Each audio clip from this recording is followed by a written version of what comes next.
Okay, let's look at reproductive strategies in your vertebrates. First and foremost, what are vertebrates? Yeah, and I like uh, asking these type of questions because you never know. Somebody might not know what is a vertebrate. A vertebrate is any organism that has a vertebral column, a spinal cord, or a notochord. That includes the notochord, basically. So those are all your vertebrates. Animals, basically simple animals with a backbone, right? Good. This topic is fairly short and counts for 8 marks. You might underestimate and think that 8 marks is not a lot, but it's a lot. Once you get this 8 marks, you're well on your way to getting that whole distinction, right? So it is important for you to know this, and it is also important for you to know reproductive strategies just before you go into the human reproduction, right? Good. So as you're going to see in this topic, we're going to have we're going to be discussing the three types of reproductive strategies based on your the vertebrates that we look at. For example, your vivipary, ovoviviparous, and oviparous organisms. And then this is basically fueled by how basic or determined can be determined by how they fertilize their fertilize or the mode of fertilization that they have, whether fertilization is external or it is internal.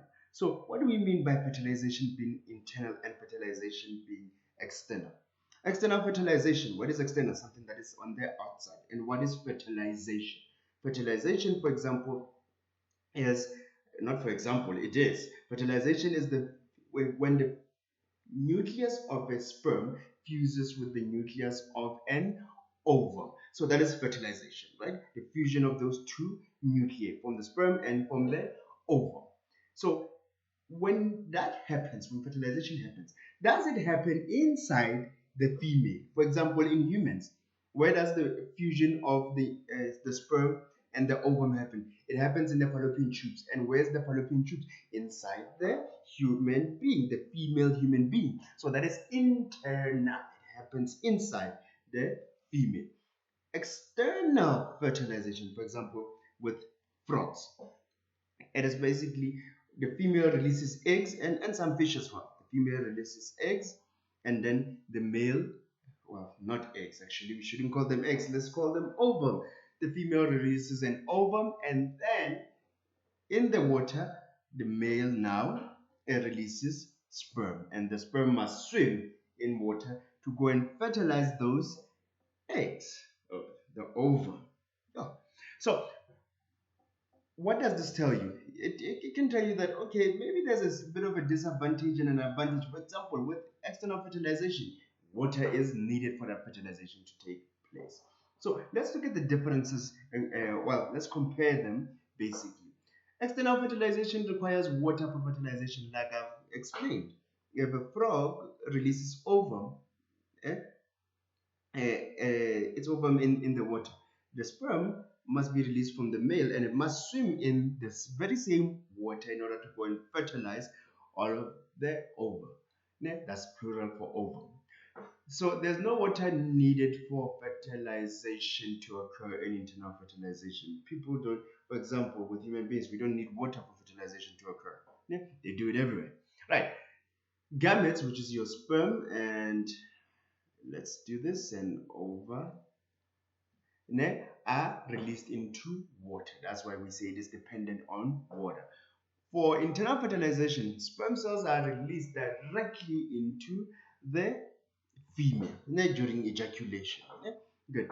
Many gametes are released in external fertilization. Why is this so? It's because, well, they need to increase the chances of fertilization to happen. So, as a result, many eggs are or many gametes are released. And as a result, this requires a whole lot of energy to produce so much gametes. Remember, gametogenesis is a metabolic process. It requires a whole lot of energy. So that is the difference here, and that is the disadvantage of external fertilization.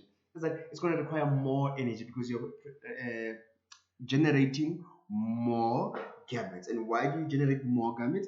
To ensure a high success rate of fertilization. Yeah? Then fewer gametes are needed with organisms that do internal fertilization because Those gametes are placed directly into the female and they know where to go. Sperm, for example, in the female, when it's released into the female, from that vaginal canal up straight, they go into the fallopian tube. It's like they have a GPS. So males don't need to produce as much sperm as uh, organisms that do external fertilization. Why? Because, well, human males, basically, because their sperm know how to swim and they know direction, exactly where to go. Yeah? Good. And the egg, the ovum is not going anywhere. Yeah? Good. With external fertilization, let's take frogs or fish, for example. There's a high mortality rate amongst the young due to the lack of protection. Yeah? The eggs can easily desiccate, meaning dehydrate or be preyed upon. Yeah? Good. Examples of this is your fish and most organisms that are amphibious. Yeah? Lower mortality rates among the young because there's protection provided. Why? Because fertilization happens inside the body and it's incubated there. Yeah? And then in some cases when fertilization happens, there's a hardened shell made up of calcium or a leathery shell to protect the organism. So the mortality rate is lower. What is mortality? Mortality is the death rate of the offspring. Right. Let's move into our three reproductive strategies: ovipary, ovipary, and vivipary. Good. Oviparous organisms. Those are your chickens, your snakes, and other organisms that lay eggs. They are egg layers. What is the mode of fertilization? It can be internal or external, yeah, depending on the organisms. How does their embryo develop?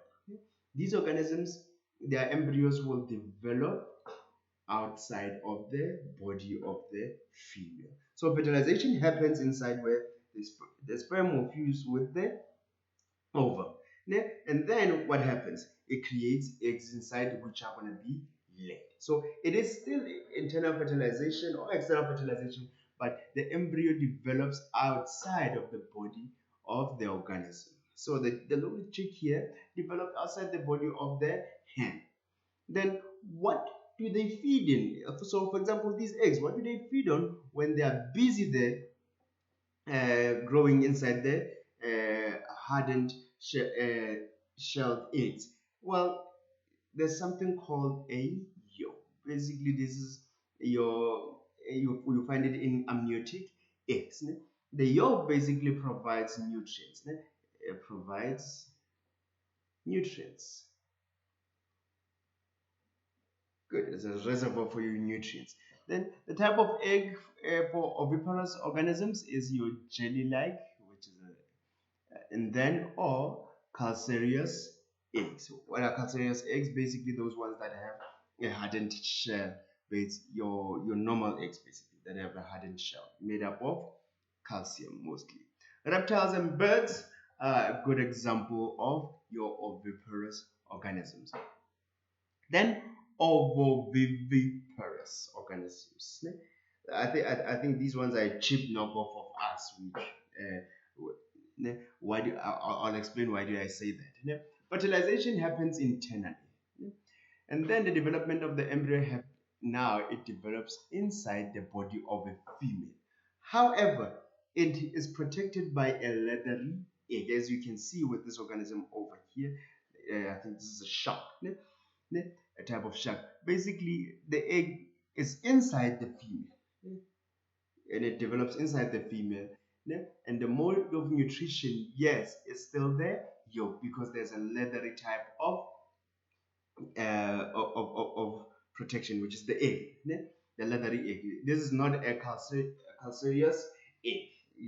That one you can never keep, and it makes sense why the organisms do not keep the calcareous eggs. Those eggs are heavy, but these ones, because they are a bit leathery, so I'm thinking they are less heavier than others. Right.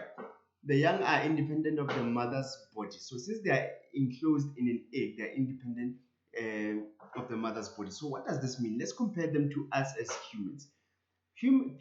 Females I'm talking about humans, carry their young or their offspring inside of them. Yeah. Inside of them, and they are connected directly to the mother. The mother is connected to their offspring directly via the placenta and the umbilical cord.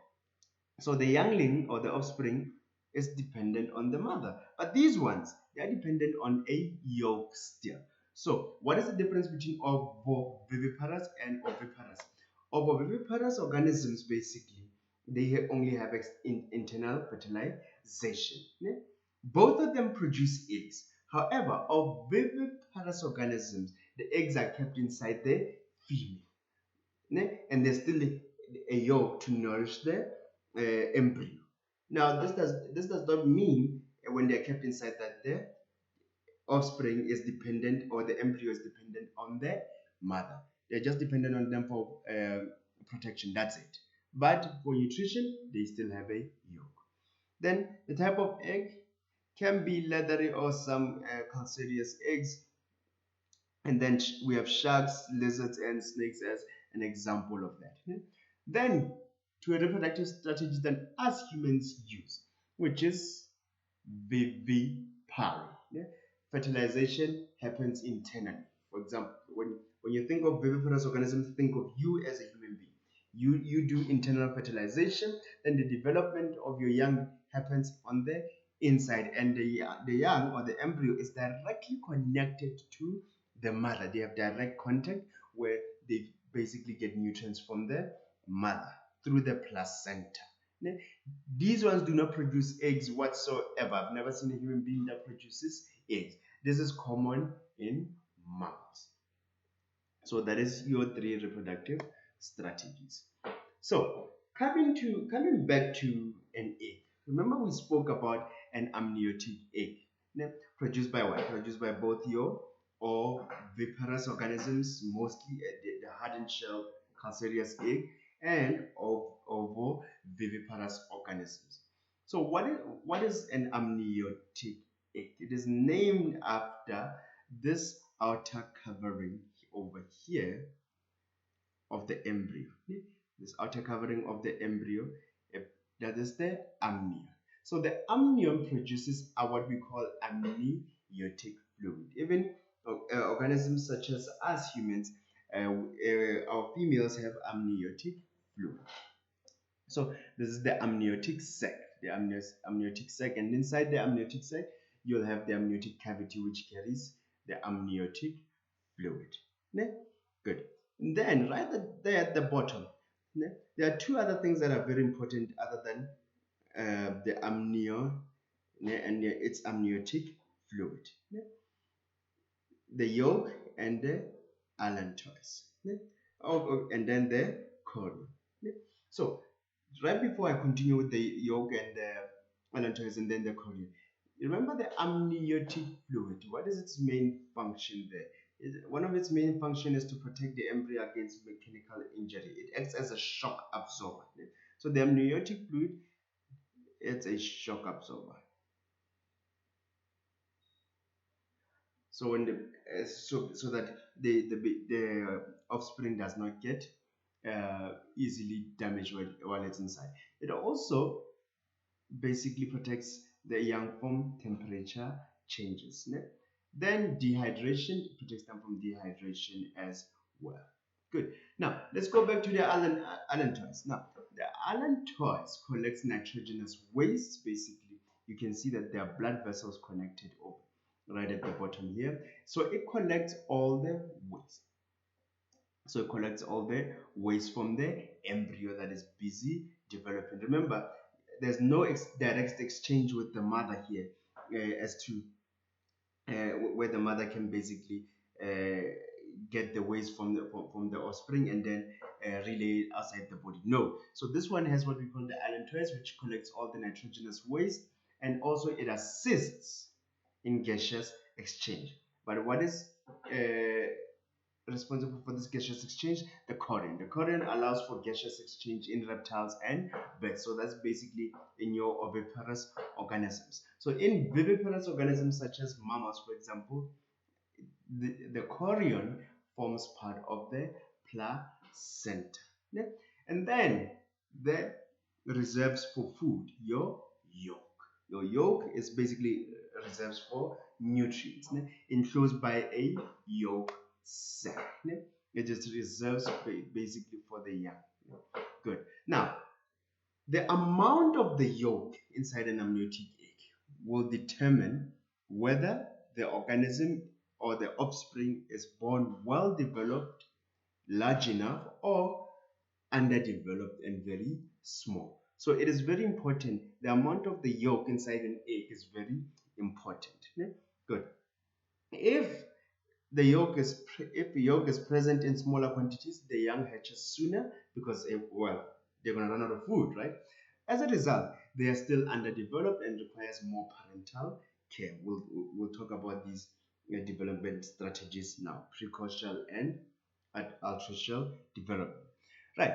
If the yolk is present, if the organism has enough yolk, actually it might hatch later on because well it has enough food. Then incubation is longer, obviously, and that hatchling comes out well developed and less parental care is needed. So that is your amniotic egg.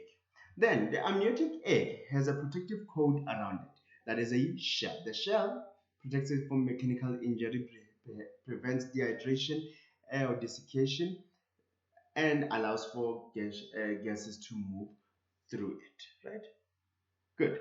And the eggshell can be calcareous or leathery depending on the type of reproductive strategy. If it's an ovoviviparous organism, mostly you'll see that it can either have both, one of the two, depending on the organism.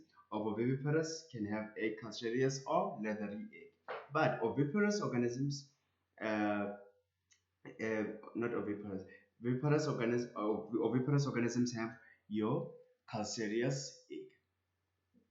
Then the development of the organisms. There are two types of developments: precocial development and artificial development. These are simply ways to see how does the embryo, after the embryo is formed, how does it develop, either inside or outside the mother. The development of the body is well developed in precocial organisms. For example, if this organism is found in an egg, that means the egg will have enough yolk. So that's precocial development. The organism is well developed. If it's well developed, then it's going to come out with open eyes.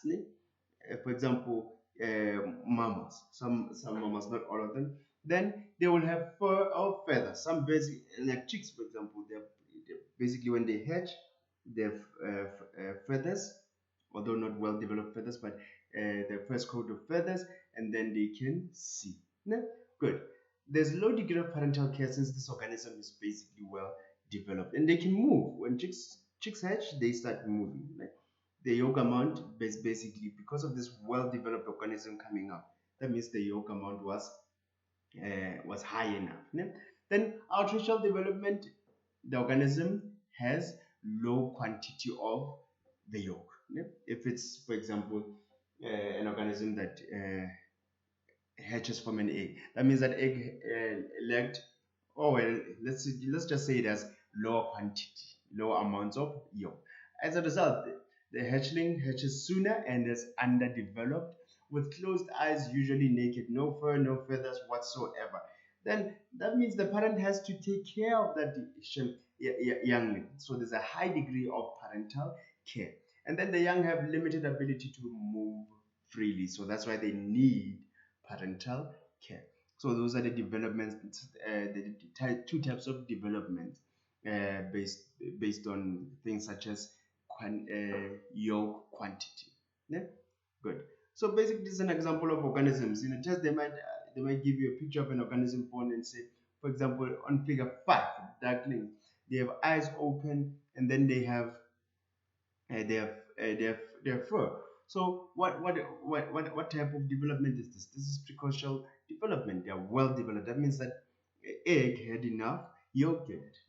And then the salmon with fins and it has open eyes. If the eyes are open, that is precocial development.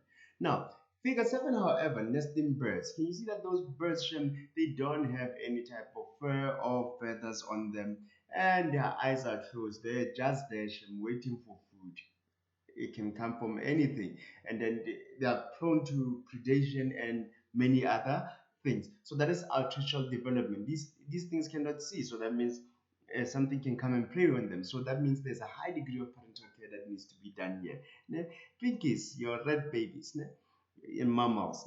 Note that there's no fur on these little rats, and their eyes are closed. So this is artificial development. High degree of parental care here is needed. Then what is parental care?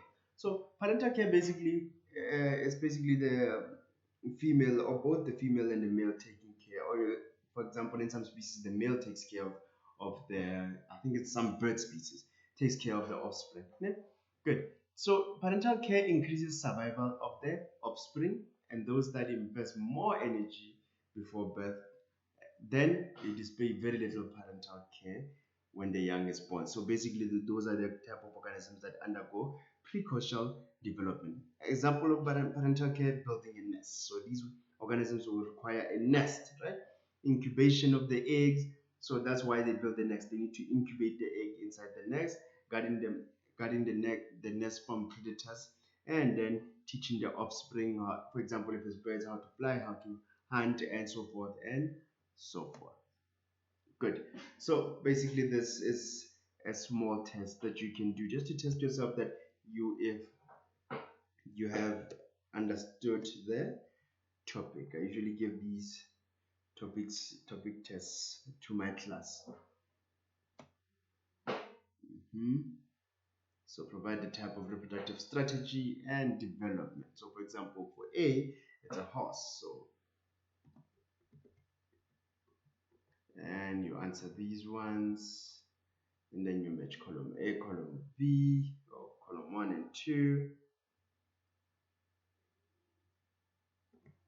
Then you answer this question, which is a very nice question. I think it was in one of the papers.